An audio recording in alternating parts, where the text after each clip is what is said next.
কথিত সংখ্যালঘু নির্যাতনের যেসব ঘটনা বাংলাদেশে বেশ প্রচলিত ছিল, এর মধ্যে উল্লেখযোগ্য ছিল 2019 সালে তৎকালীন আমেরিকান প্রেসিডেন্ট ট্রাম্পের কাছে প্রিয়া সাহার বিচার। প্রিয়া সাহার সেই নির্লজ্জ আচরণ এবং প্রকাশ্য দেশদ্রোহিতায় দেশের সকল মানুষকে বিস্মিত করেছিল। এমনকি রেজিম সরকারও নড়েচড়ে বসেছিল। কিন্তু রেজিমের স্পন্সরের হাতের ইশারায় নাটক মোড় ঘুরতে থাকে। একসময় স্পন্সরের স্ক্রিপ্ট অনুযায়ী সবকিছু দৃশ্যায়ন হতে থাকে। দেশের মিডিয়া বলা হোক বা আইন প্রশাসন বলা হোক, সবাই সেই স্ক্রিপ্ট ফলো করে যায়। যেমন একটি মেইন স্ট্রিম নিউজ আউটলেটের সেই সময়ের হেডলাইন, প্রিয়া সাহার বিরুদ্ধে দায়ের করা মামলাগুলো খারিজ। মিডিয়া এবং আইন প্রশাসনের কত সুন্দর কম্বিনেশন। এক প্রিয়া সাহা সেদিন সার্বভৌম বাংলাদেশের ভাবমূর্তি চ্যালেঞ্জ করেছিল প্রকাশ্যে, দিনে দুপুরে। এমনকি তৎকালীন হিন্দু বৌদ্ধ খ্রিস্টান পরিষদের নেতা কাজল দেবনাথ বলেছিল, প্রিয়ার বিরুদ্ধে মামলা করলে সরকারই ফেসে যাবে, কিংবা প্রিয়া সাহার বিচার হলে দুর্গন্ধ আরও বাড়বে। আজকে আমরা আপনাদের জন্য ভারতের আগ্রাসন পর্ব 8 সংখ্যালঘু নির্যাতনের রূপকথা থেকে দেশদ্রোহী প্রিয়া সাহার অংশটুকু দেখাচ্ছে।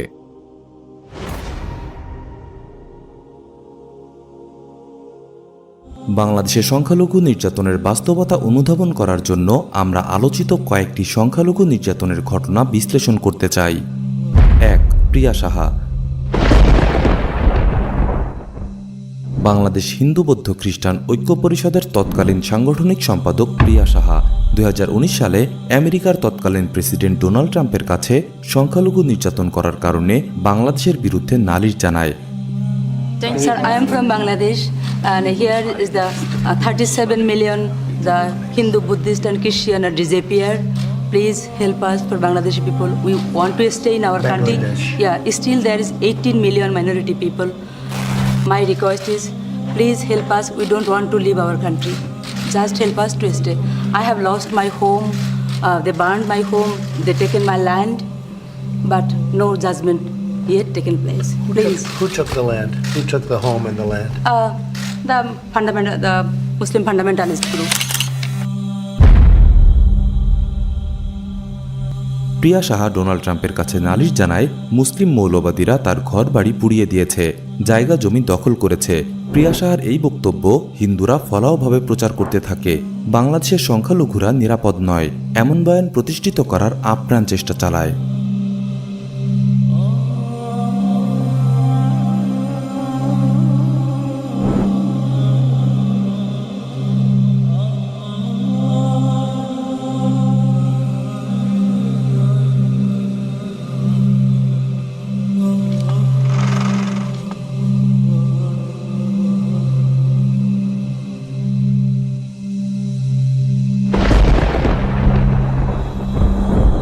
সরেজমিনে দেখা গেছে, চরবানিয়ারি গ্রামের প্রিয়া সাহাদের বাড়িঘর ঠিকই আছে। তবে বছরের শুরুতে প্রিয়ার ভাই জগদীশ চন্দ্র বিশ্বাসের একটি অব্যবহৃত ঘরে অগ্নিকাণ্ডের ঘটনা ঘটে। চরবানিয়ারি গ্রামের হিন্দু সম্প্রদায়ের লোকজনের সঙ্গে পাশের বাগেরহাট জেলার চিতলমারী উপজেলার বাসিন্দাদের সীমানা বিরোধ চলে আসছে। আগেও প্রতিপক্ষের কয়েকটি বাড়িতে আগুন দেওয়ার ঘটনা ঘটেছে।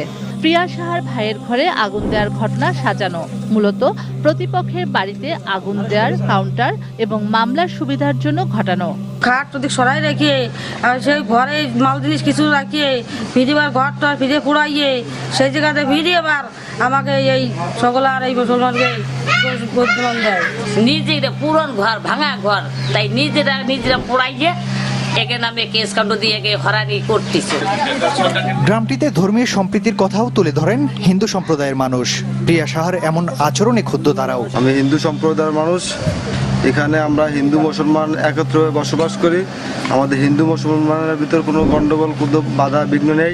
এর প্রেক্ষিতে 20 জুলাই 2019 ওবায়দুল কাদের বলেন, প্রিয়া সাহার বিরুদ্ধে ব্যবস্থা নেওয়া হবে, প্রক্রিয়া চলছে। এরকম অসত্য, উদ্দেশ্যমূলক এবং দেশদ্রোহী বক্তব্য রাখে তাদের বিরুদ্ধে ব্যবস্থা নিতেই হবে এবং সেই প্রক্রিয়া চলছে।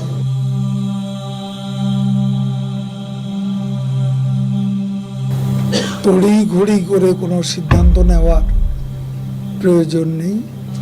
প্রিয়া সাহা যা বলেছেন, কি বলতে চেয়েছেন, তার একটা পাবলিক স্টেটমেন্ট করা উচিত। তারও আত্মপক্ষ সমর্থনের একটা সুযোগ থাকা উচিত।